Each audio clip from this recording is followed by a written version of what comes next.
It's the show that magicians around the globe don't want you to see. The masked magician is back, out of hiding, daring to expose the world's most highly guarded secrets. You'll find out how they perform amazing appearances, death-defying escapes, baffling levitations, astounding vanishes, mind-blowing sleight of hand, and impossible illusions. No magician is too famous. No trick too big. No secret too sacred. The magician's code will be forever broken on magic's biggest secrets finally revealed.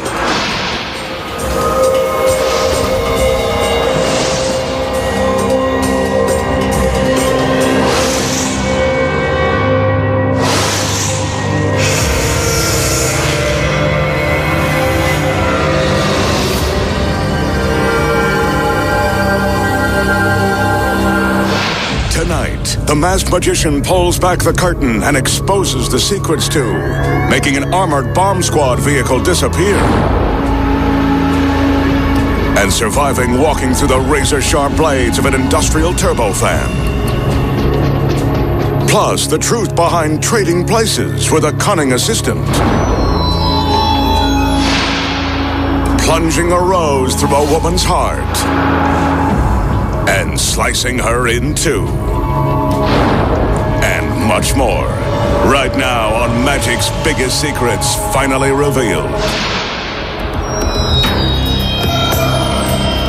To begin, the masked magician will attempt an illusion with this very official and very imposing armored bomb squad vehicle.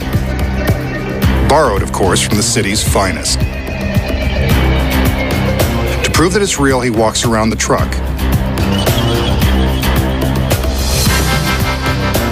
Careful to point out the emergency barricades that have been set up behind it. No one dare approach this from the rear, lest they be crossing an official police line.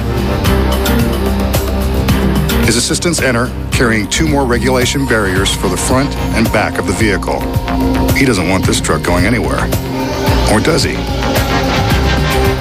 While the assistants flank the corners of the truck, the magician calls for a large curtain to be lowered in front of the entire scene. There are the wheels of the truck and the legs. The girls are still there. Let's check the alignment on the front end. Yep, the wheels are still there, and look carefully for the legs. What would the masked man do without his assistants? Keep your eye on the wheels of the truck. Remember, this is one continuous shot. No camera tricks are involved. The curtain lowers to completely cover the vehicle, and the magician summons for it to rise.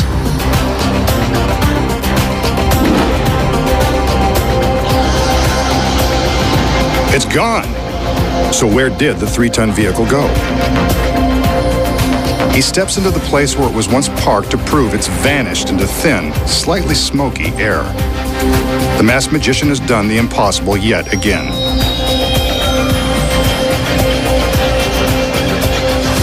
But this is one crime scene that bears investigation. How did the masked magician make a 3-ton bomb squad vehicle disappear without a trace? Here are the secrets. The armored bomb squad vehicle is a genuine truck, but I can assure you there is no armor plating. When we open the door, you can see that its interior has been stripped clean. Everything is gone, including the polyester carpet and rubber mats.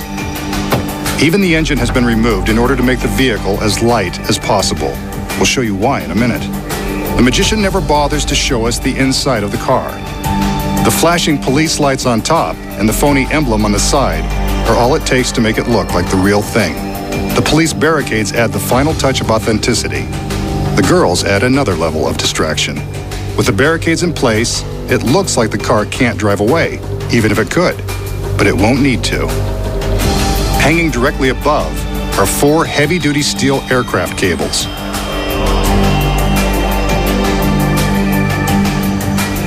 When the magician motions for the curtain to be lowered, The cables are simultaneously lowered behind it. The curtain stops just above the wheels. This allows the magician a chance to distract the audience from what is really going on behind the curtain. Here's the view you don't see. The cables connect to 4 points that have been securely welded to the vehicle. 2 in front and 2 more in the rear. These hooks have been painstakingly positioned for proper balance.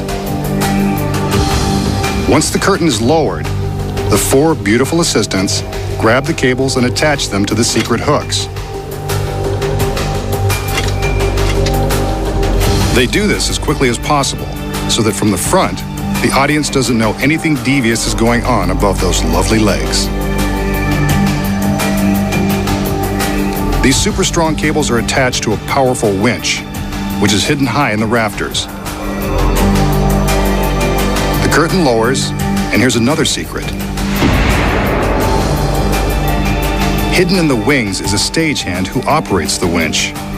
He flips a switch, and the vehicle begins to rise. Even with the guts removed, this baby still weighs more than a ton, so you can bet that winch has been selected for double capacity. The truck rises just a foot or 2 above the bottom of the curtain, and the rest of the lifting is simultaneous. The vehicle is suspended just behind the curtain, so the audience assumes it has vanished. Without the curtain in place, you can see that it's merely being lifted into the air by the 4 steel cables.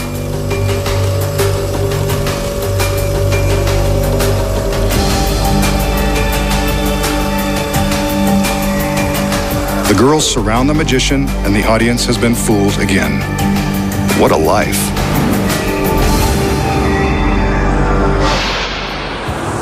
The magician will now attempt to impress a young lady with his supernatural powers. First, he's got to find the perfect accomplice. Looks like he sees what he needs, a dead fly. He scrapes the fly into his palm and holds it in his outstretched hand. It's dead as a doornail. He flips it back and forth between his palms and offers it to the girl. Brave soul. She doesn't even flinch.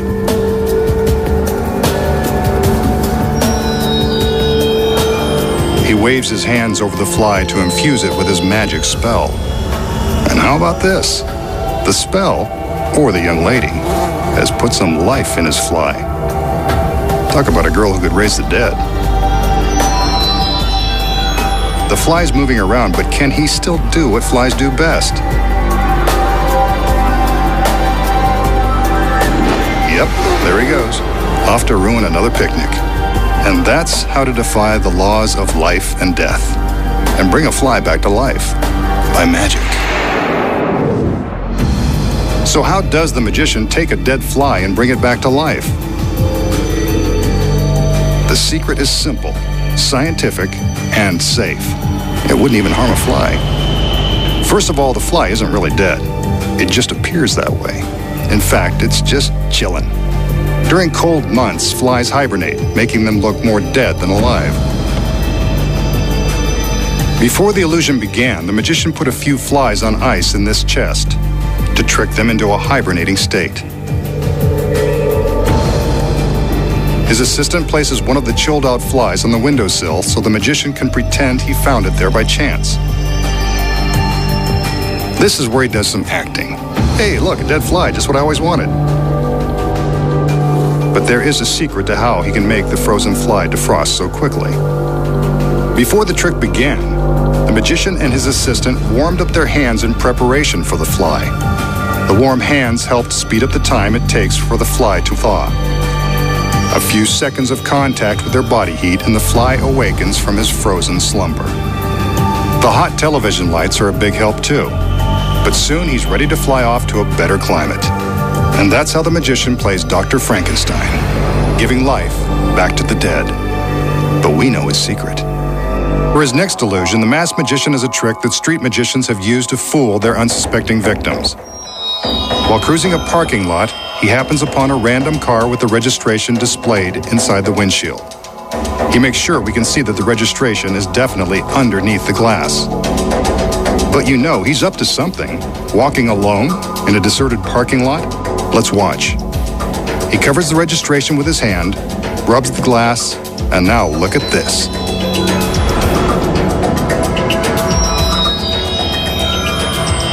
He's reached through the glass and is pulling the registration slip out. This has got to be illegal. So much for expensive car alarms. The owner of this vehicle is in for quite a shock. No chips, breaks, or cracks. It's safety glass after all. And the magician has registered another hit. I bet he can even open the door lock without a wire hanger.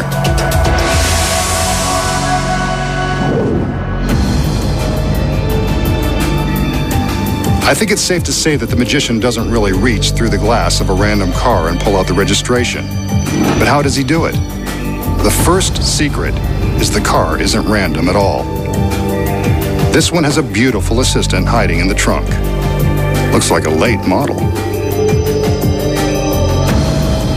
We see the magician cover the registration with his hand, but what we don't see is that inside the car is a piece of fishing line taped to the back of the slip and running through the car into the trunk. When the hidden assistant gives this line a tug, the registration pulls away from the inside of the window and drops out of view. Here's an angle you don't see. She tugs, and the slip flies. The magician secretly hid a duplicate registration in his hand before the trick began. With his hand against the glass, we never see it. Until, of course, he goes through the magical motions of pulling it through the glass.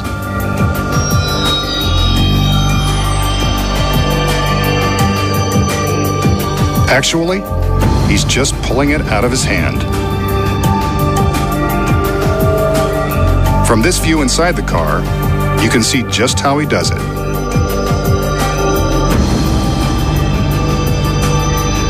And that's how he breaks the law, without breaking the glass. This classic illusion is called the assistant's revenge. You'll find out why in a minute. The magician begins by showing off his latest restraining device. This one resembles an upright wooden rack. It's got a stock for the neck and heavy leather straps with chrome buckles to confine its victim. But the magician's not going to restrain himself. Not when he's got pretty girls around.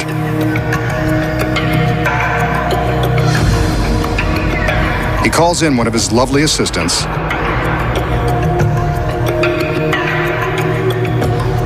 and charms her into obediently stepping into place. Looks like she's done this kind of thing before. With her hands up against the stocks, the magician begins to secure her to the rack with the leather straps. She's not struggling, so he must be doing something right. He certainly has a way with leather. Now for the waist.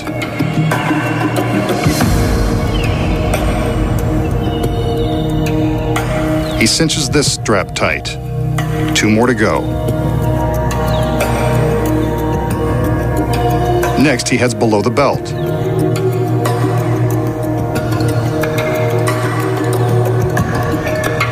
Ouch, this one is even tighter than her skirt.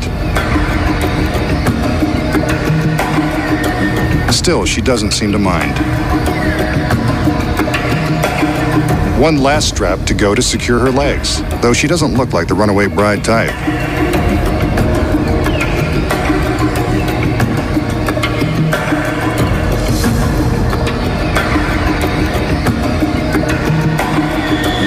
He checks the straps one more time, then goes for the headstock. This updated version of the medieval restraining device will prevent her neck and hands from any sudden movements.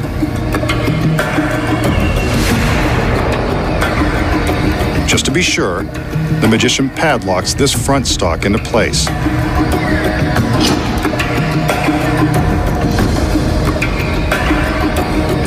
And you thought your boss was tough.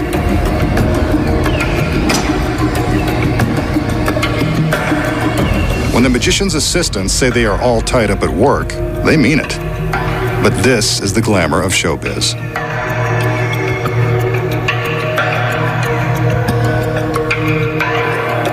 Once he's satisfied his assistant's not able to escape, he pulls a curtain that's designed to encircle the entire contraption.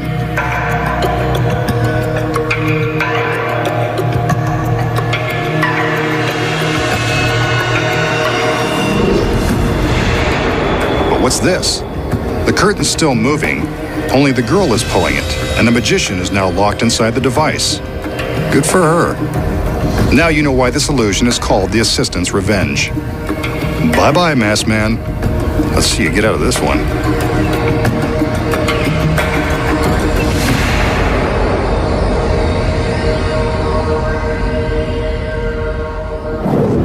So how did our masked magician trade places with his bound and beautiful assistant? Here are the secrets. When the illusion begins, the magician secures his assistant to the rack with the straps.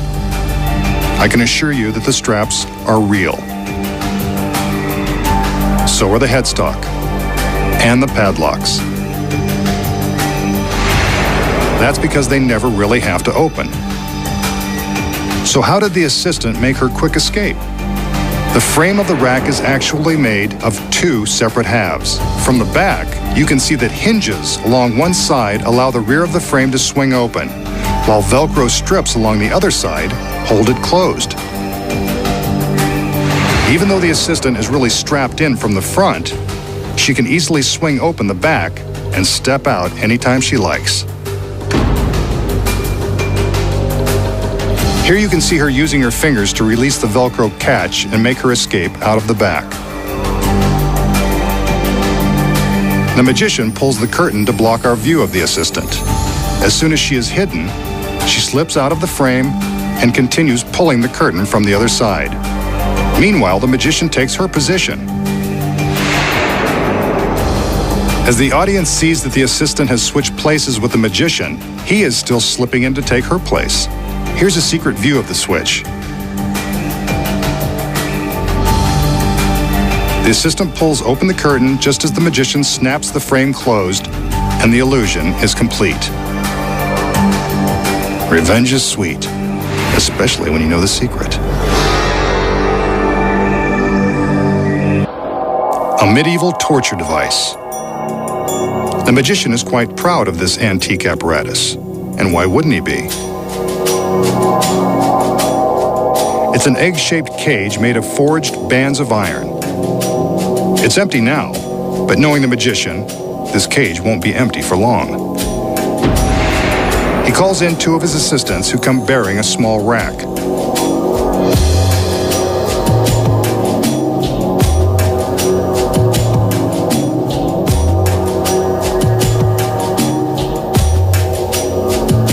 They lift the cage from its heavy-duty mount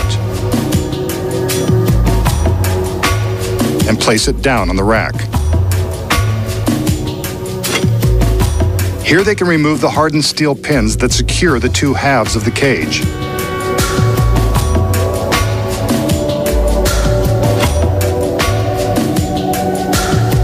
With the front half of the cage removed, we can see how something or someone can be placed inside.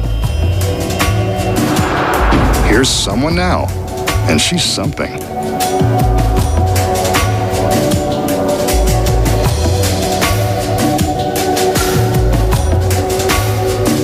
The girl assumes the position inside the back half of the cage, and it looks like there is barely enough room for her to make the tight squeeze. Now, two male assistants enter.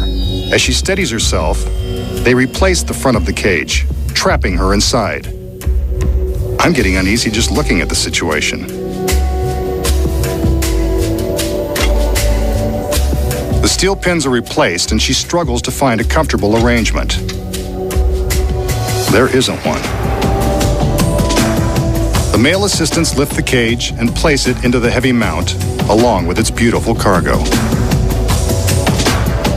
What happens next is anyone's guess.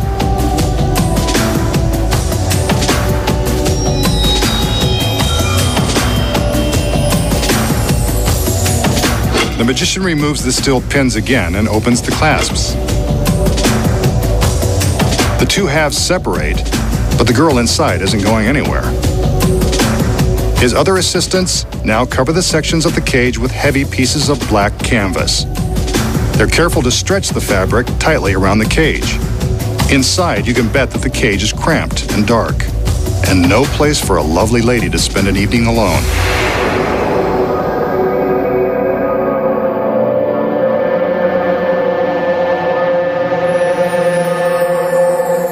The magician motions for another assistant.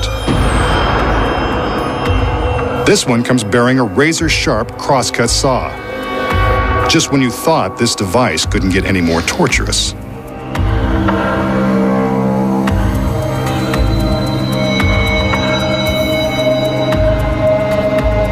The magician steps behind the cage, and you got it. He begins to saw between the two halves, and presumably the girl. This just isn't her day.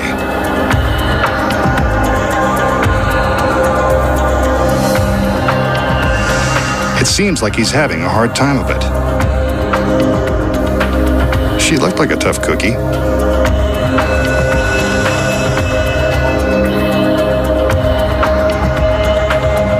Remember, she's strapped inside with nowhere to go.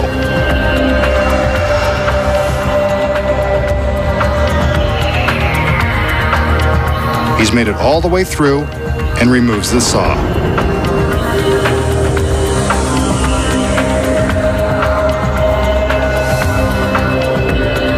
The assistants regroup. One takes the saw as the others remove the canvas. And there's the beautiful girl in the iron cage.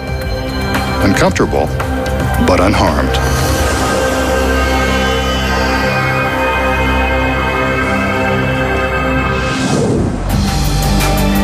So how did the magician make it look like the girl in the cage was sliced in two? Here are the secrets. The cage is, in fact, as sturdy as it appears. It's got to be in order to safely hold the girl inside. When she kneels down to climb in, she arches her back to fill the cage and make it look even harder than it is. As the halves are secured, she keeps her back arched, and the cage looks almost too small to contain her. But when she bends down, we can see that this is only an illusion. She has more room than we imagine.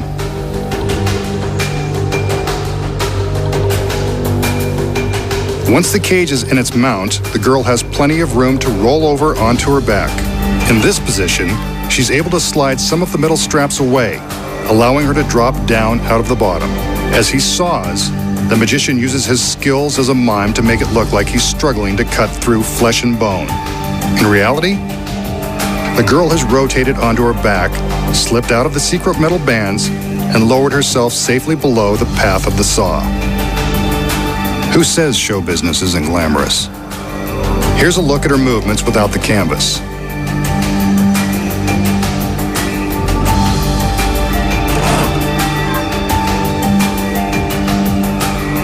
See, there are two sections that have been rigged to secretly slide away and give her enough room to slip down. In this provocative position, she's in no danger of being touched by the saw blade as it appears to cut through the gap in the cage.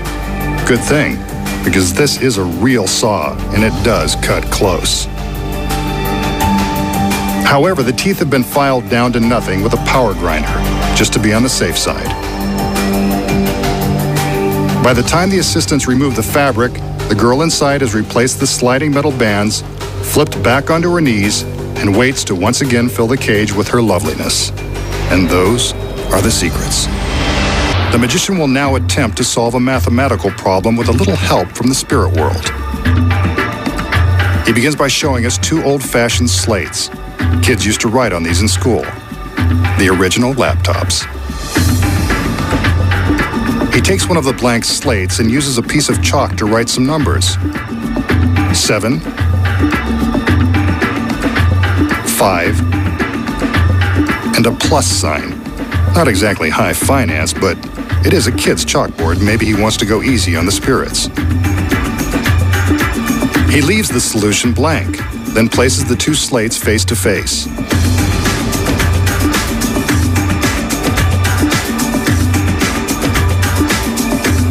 And just so that the spirits will have something to write with, he tosses in a piece of chalk.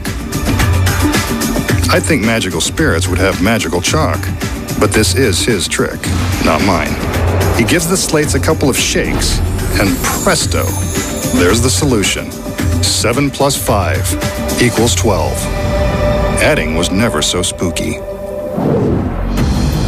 How does the magician solve this magical math problem and get the spirits to give him the answer? The secret here lies within the two identical slates. First of all, they're not identical. One of the slates has been cleverly rigged with a secret panel that fits within the frame.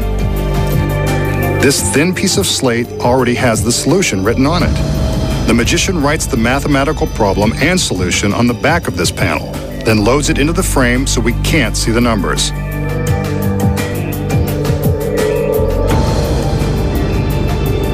When he puts the two slates together, this secret panel flips down into the other slate, revealing the solution. Without showing us the writing on the panel, he drops in the chalk just for theatrical effect. When he thinks we're convinced the spirits are done, he separates the slates, revealing his pre-written solution. The illusion is complete, and he never even summoned one spirit. The magician has a trick that is perfect for a first date, Valentine's Day, or any time you want to say I love you with flowers.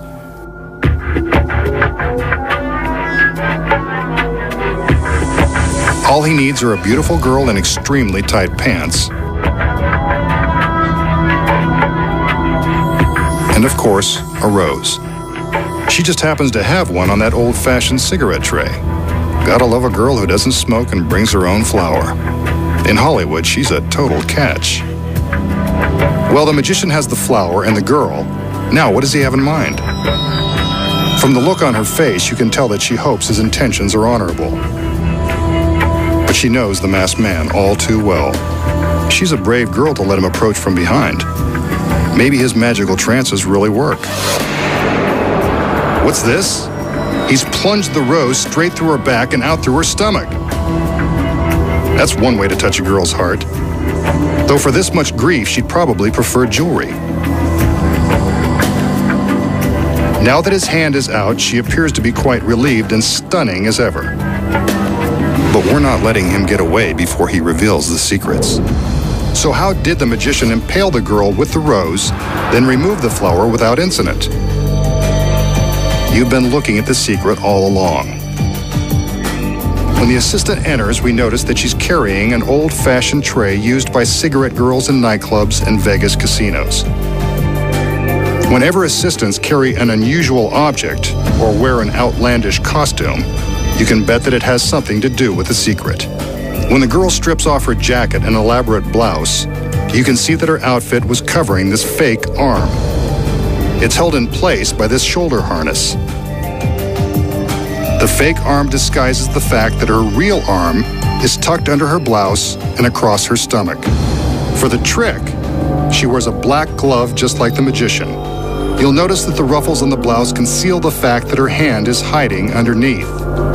The front of the blouse is left open, which makes it easy for her to slip her hand from between the ruffles.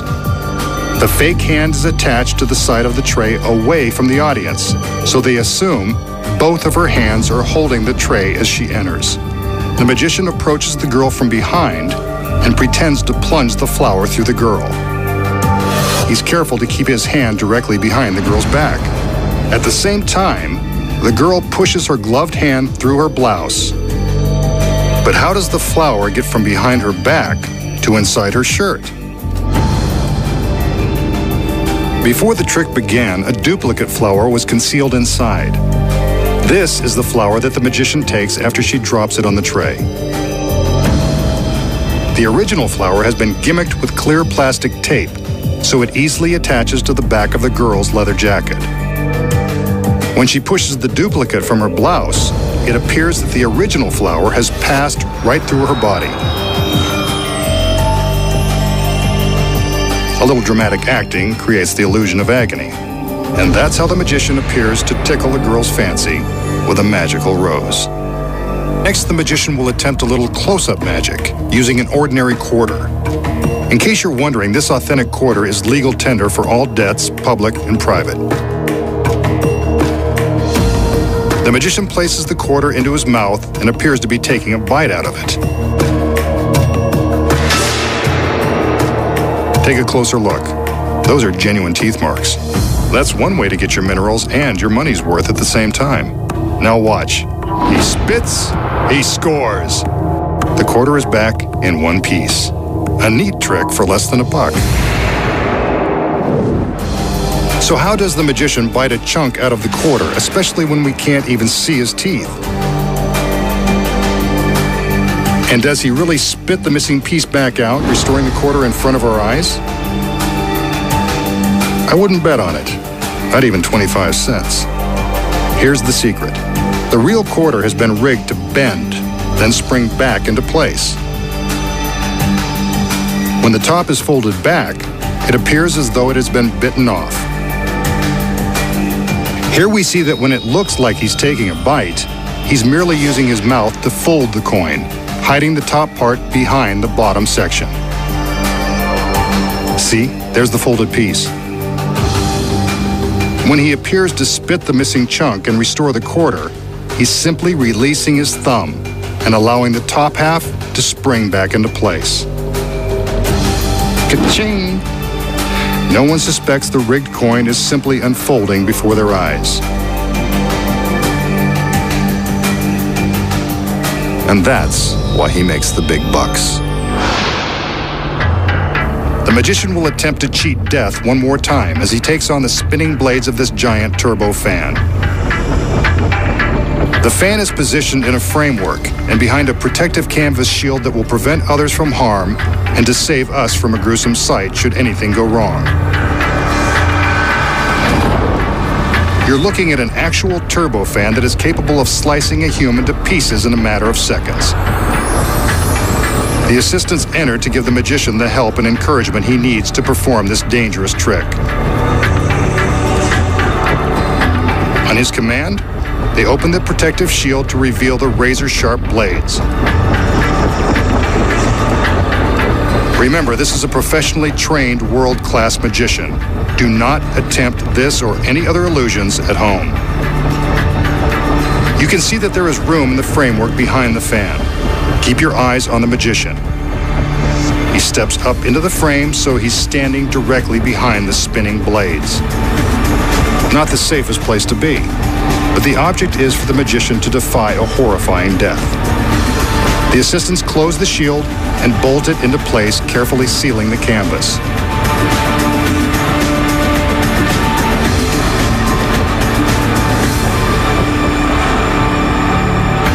He's ready. There go the lights. And there he is, still standing behind the deadly blades.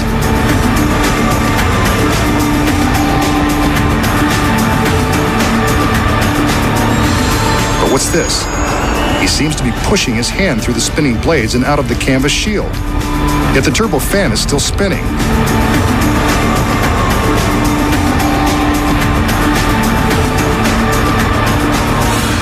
He pulls his hand back through.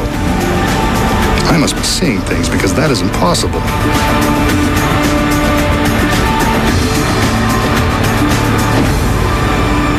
The lights go out again, and the girls enter.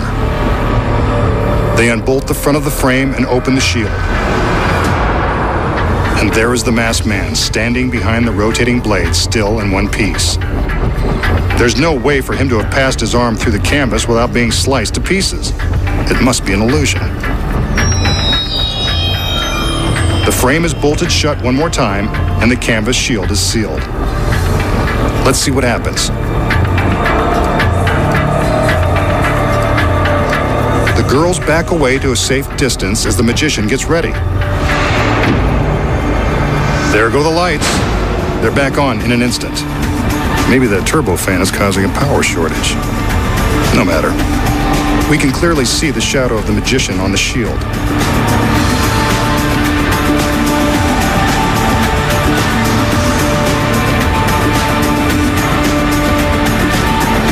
But that's not a shadow. That's really his hand. And now his foot. That's no illusion. He should be shredded by now, yet he continues to pass through that fan as if it weren't even there.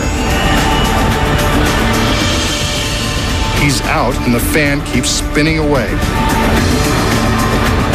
The magician has challenged death yet again and won.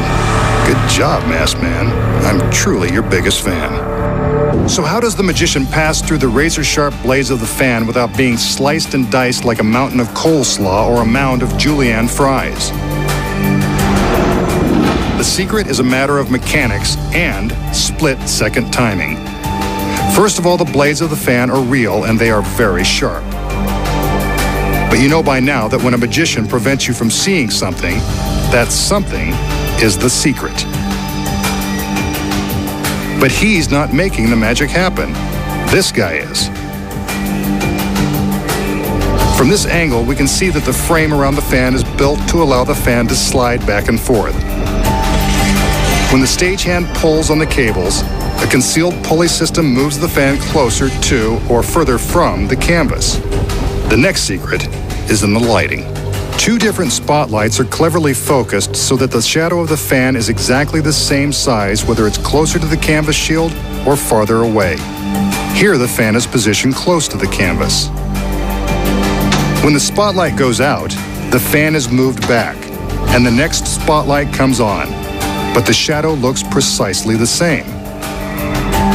From the front, you can see the shadow appears to be the same size. The magician waits for the light to go out, steps to the side of the frame as the fan moves back, and then steps in front of it before the next light comes on.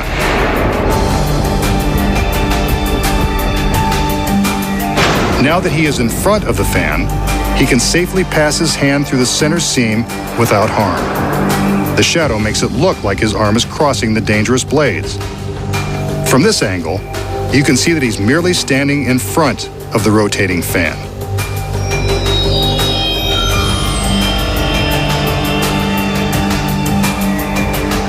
See?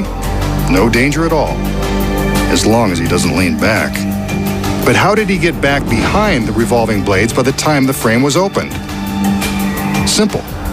When the light goes out, he just steps to the side and reverses the process when the fan slides forward. The lights come back on, and he looks like he's standing exactly where he started. Then it all happens again one more time. The lights go out, the magician sneaks around the fan, and when the lights come back on, he splits the seam and steps through. The audience thinks he's magically walking through the twirling fan. And there you have enough secrets to make your head spin. Next time, the Masked Magician returns to reveal more of magic's biggest secrets.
Magic is much more than might of a matter. It's all in the props, like outfits and swords, handcuffs, even handkerchiefs. Pizza Box presents the all-new Breaking the Magician's Code. Next Sunday night on Pearl.